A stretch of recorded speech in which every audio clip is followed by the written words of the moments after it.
বৃহস্পতিবার পবিত্র রাতে কেউ যদি এই দোয়াটি 100 বার পরে কোনো দিন পৃথিবীর কোনো মানুষের কাছে তার হাত পাততে হবে না। পৃথিবীর সব কিছু তার পায়ের নিচে আল্লাহ হাজির করে দিবেন।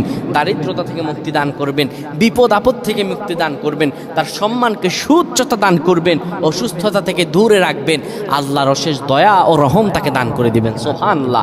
বৃহস্পতিবার রাত এটি গুরুত্বপূর্ণ রাত। এই রাত সপ্তাহে একদিন আসে। আরবিতে রাত আগে আসে, দিন পরে আসে। সুতরাং বৃহস্পতিবারের যে দিন গিয়ে রাত, এটি বৃহস্পতিবার রাত নয়, এটি শুক্রবারের রাত, এটি জুমাবারের রাত, এটি দোয়া কবুলের রাত, আল্লাহর কাছাকাছি হওয়ার রাত। সুবহানাল্লাহ।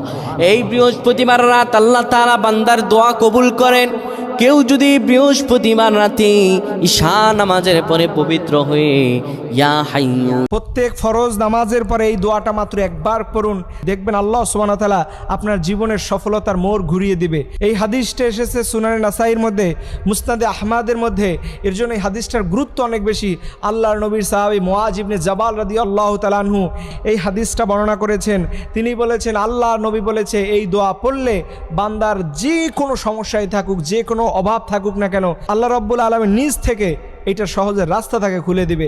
এর জন্য প্রতিদিন ফরজ নামাজের পরে আমরা যেন অবশ্যই এই ছোট্ট বাক্যের দোয়াটা পড়তে সর্বোচ্চ 3 সেকেন্ড লাগতে পারে, এর বেশি লাগার কথা নয়। এর জন্য আপনারা নিয়মিত করে ফরজ নামাজের পরে এই দোয়াটা করবেন। আল্লাহুম্মা আইন্নি আলা যিকরিকা ওয়া শুকরিকা ওয়া হুসনি আলাই। 4 ব্যক্তির সাথে কখনো রহমতের ফেরেশতা থাকে না। যাদের কাছে রহমতের ফেরেশতা থাকে না, তাদের কাছে কোনো বরকত থাকে না। তারা প্রত্যেকটা জায়গায় জায়গায় ফেইলার হয়, ব্যর্থ হয়, তারা কখনো গেইনার হতে পারে না। 1 নাম্বার, যে সমস্ত মানুষরা সবসময় নাপাক অবস্থায় থাকে, তাদের সাথে কখনো রহমতের ফেরেশতারা থাকে না। 2 নাম্বার হচ্ছে যারা শিরিককারী, তাদের সাথে রহমতের ফেরেশতারা থাকে না। 3 নাম্বার হচ্ছে যারা প্রকাশ্যে এবং গোপনে সব সময় গুনাহের কাজে ব্যস্ত থাকে, তাদের সাথে কখনো রহমতের ফেরেশতারা থাকে। এই ছোট্ট দোয়াটা যদি আপনি মাগরিবের ফরজ নামাজের পরে মাত্র 7 বার পড়তে পারেন, আল্লাহ রাব্বুল আলামিন আপনার যে কোনো কঠিন কাজকে সহজ করে দিবে। আপনার যে কোনো সমস্যা মুহূর্তের মধ্যে আল্লাহ পাক সমাধান করে দিবে। আপনি যদি কখনো কোনো বিপদের মধ্যে পড়ে যান, আপনি যদি কখনো কোনো অভাবের মধ্যে পড়ে যান, আপনি যদি কখনো কারো জুলুমের শিকার হন, আপনি সাথে সাথে এই দোয়াটা পড়ুন, দেখবেন আল্লাহ রাব্বুল আলামিন কিভাবে করে গায়বী সাহায্য আপনার উপরে নাজিল করবে। আপনি এই দোয়াটা কিভাবে করবেন আমলটা বলে দিচ্ছে।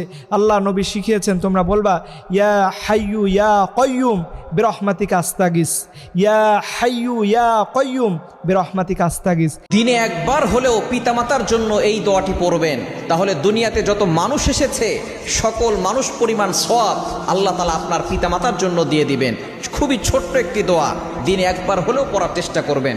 দোয়াটি হচ্ছে, রব্বিগফিরলি ওয়ালি ওয়ালিদাইয়া ওয়ালিল মুমিনিনা ইয়াওমা ইয়াকুমুল হিসাব। ওযু করার পর এই দোয়াটি পড়ুন, যার ফলে আপনার সাথে যা যা হবে শুনলে অবাক হয়ে যাবেন। আল্লাহর নবী সাল্লাল্লাহু আলাইহি ওয়াসাল্লাম বলেছেন, যে ব্যক্তি ওযু করার পর এই দোয়াটি পড়ে নেয়, তাকে জাহান্নাম থেকে মুক্ত মানুষের তালিকায় লিখে দেওয়া হয় এবং তার আমলের উপর একটি সিল মেরে দেওয়া হয়, যা কিয়ামত পর্যন্ত আর ভাঙা হবে না।